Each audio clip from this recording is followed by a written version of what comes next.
ये कहानी है एक छोटे से गांव की, जहां प्रकृति का आंचल हर तरफ फैला हुआ था। उसी गांव में एक बूढ़ी दादी माँ अपने जवान पोते वेंकटेश के साथ रहती थी। वेंकटेश स्वभाव से बहुत ही सीधा, संस्कारी और मेहनती लड़का था। उसकी अभी शादी नहीं हुई थी, इसीलिए दादी को हमेशा उसके लिए एक सुशील बहू की चिंता सताती रहती थी। दोनों का रोज का एक नियम था। वे हर सुबह गांव से दूर शहर के बाजार जाते थे और शाम को उसी रास्ते से वापस आते थे। उनके इस सफर के बीच में एक घना और खूबसूरत जंगल पड़ता था। देखना दादी, एक दिन मैं बहुत बड़ा आदमी बनूंगा, खूब पैसा कमाऊंगा। तब आपको हर रोज इसी तरह जंगल के रास्ते दुकान का सामान लेने के लिए आने की जरूरत नहीं पड़ेगी। मैं हमारी सारी दुख दूर कर दूंगा। मुझे पता है मेरा बेटा एक दिन बहुत बड़ा आदमी बनेगा, लेकिन मुझे पैसों से ज्यादा तेरे सिर पर सेहरा देखना है वेंकटेश। कोई ऐसी लड़की मिल जाए जो इस गरीब के घर को अपनी अच्छाई से स्वर्ग बना दे। दोनों हंसते बतियाते चले जा रहे थे कि अचानक जंगल का माहौल बदल गया।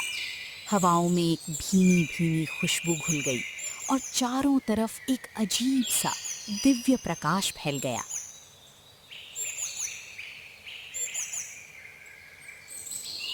कृपया मेरी मदद कीजिए, परी रोते हुए बोली।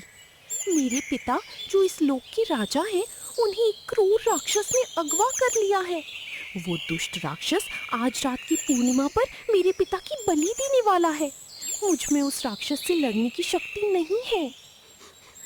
हे वीर युवक, मैंने तुम्हारी अच्छाई और बहादुरी के किस्से सुने हैं। क्या तुम मेरे पिता के प्राण बचाने में मेरी मदद करोगी? मैं तुम्हारे आगे हाथ जोड़ती हूँ। बेटी, तुम चिंता मत करो, मेरा बेटा तुम्हारी मदद जरूर करेगा। तुम रो मत। बेटा वेंकटेश, जाओ तुम इसके साथ और इसके पिताजी को सही सलामत छुड़ा लाओ। मेरा आशीर्वाद तुम्हारी साथ है।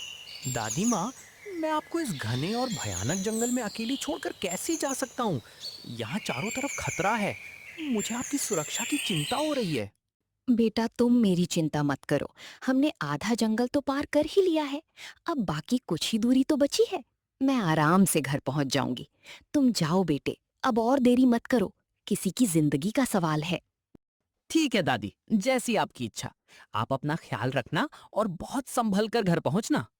वेंकटेश ने आदर से अपनी दादी माँ की बात मानी, उनके पैर छूकर आशीर्वाद लिया और फिर परी के साथ घने और भयानक जंगल की तरफ चल दिया। जैसे जैसे वे आगे बढ़ रहे थे, रास्ता और भी डरावना और सुनसान होता जा रहा था। जाते जाते दोनों एक भयानक गुफा के पास पहुंचे। उस गुफा के बाहर का नजारा देखकर ही रूह कांप जाए। गुफा के प्रवेश द्वार पर और उसके चारों तरफ जानवरों के अवशेषों के साथ साथ इंसानी कंकाल, मानव कंकाल भी बिखरे पड़े थे। ऐसा लग रहा था मानो वहां मौत का तांडव हुआ हो। वो गुफा देखने में भी बेहद डरावनी और रहस्यमयी लग रही थी, मानो कोई विशाल दानव अपना मुंह खोले खड़ा हो। तुम घबराना मत वेंकटेश, मैं भी तुम्हारे साथ हूँ। तुम अकेले नहीं जा रहे हो, मैं भी तुम्हारे साथ अंदर जा रही हूँ। मुसीबत चाहे कितनी भी बड़ी हो, हम दोनों मिलकर इसका सामना करेंगे। मैं घबराया नहीं हूँ। मैं तो बस ये सोच रहा हूँ कि तुम अंदर मत जाओ। अंदर बहुत खतरा होगा। तुम यहीं बाहर मेरा इंतजार करो।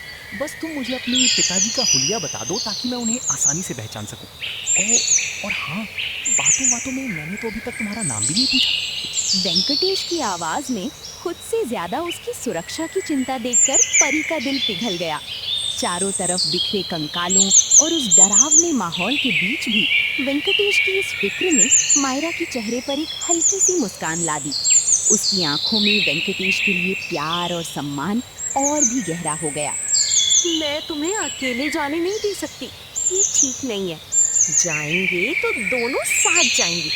मुसीबत चाहे कितनी भी बड़ी हो, मैं तुम्हारा साथ नहीं छोड़ूंगी। रही बात मेरे पिताजी की, तो मेरे पिता एक राजा हैं। उनके सिर पर हमेशा एक दिव्य और चमकता हुआ ताज मुकुट रहता है, जिससे तुम उन्हें तुरंत पहचान लोगे। और हाँ, मैं तो डर के मारे अपना नाम बताना ही भूल गई थी। मेरा नाम छुई मुई परी है। अंततः दोनों ने साथ में चलने का निर्णय लिया, एक दूसरे का हाथ मजबूती से थामा और उस खौफनाक गुफा के काले घने अंधेरे के भीतर चले गए।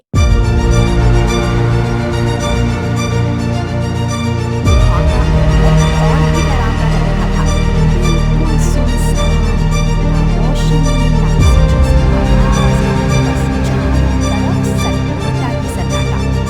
वे दोनों धीरे-धीरे गुफा के काफी अंदर तक चले गए। तभी छुई हुई परी ने अचानक से अपने पिताजी को देखा। उनको बंदी बनाकर रखा था, पर वहां आसपास कोई दानव नजर नहीं आ रहा था। तब परी ने बोला, ये बिल्कुल सही मौका है पिताजी को छुड़ा कर ले जाने का। अभी कोई दानव नहीं है यहाँ पर। ये गलती मत करना छुई मुई, वो यहीं कहीं होगा। पर परी ने वेंकटेश की बात नहीं सुनी। वो दौड़ते हुए पिताजी के पास पहुंच गई। तभी कहीं से दानव आया और बोला, ये सही है।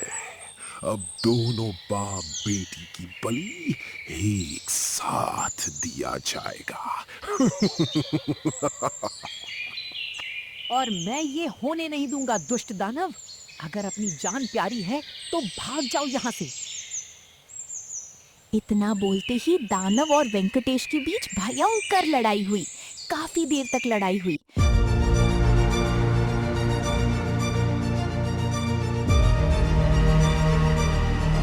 अंत में वेंकटेश ने दानव को मार गिराया और राजा को कैद से मुक्त कराया। तुम बहुत बहादुर बच्चे हो। तुमने मेरी और मेरी बेटी की जान बचाई। इसके लिए बहुत बहुत शुक्रिया। मांगो कुछ, हम जरूर देंगे। मुझे कुछ नहीं चाहिए राजा साहब। ये तो मेरा कर्तव्य था जो मैंने पूरा किया। अब मैं जा रहा हूँ। रुको पिताजी, मैं आपसे कुछ कहना चाहती हूँ। मैं वेंकटेश को पसंद करने लगी हूँ। आप बुरा ना माने तो क्या मैं वेंकटेश से शादी कर सकती हूँ? हाँ बिल्कुल, अगर वेंकटेश राजी हैं तो बिल्कुल कर सकते हो। अब तो दादी माँ और उनके पोते के परिवार की जिंदगी एकदम खुशहाली में बीतने लगी। वेंकटेश की क्या बात करूं, वो तो परी को पत्नी के रूप में पाकर खुशी से गदगद रहता था।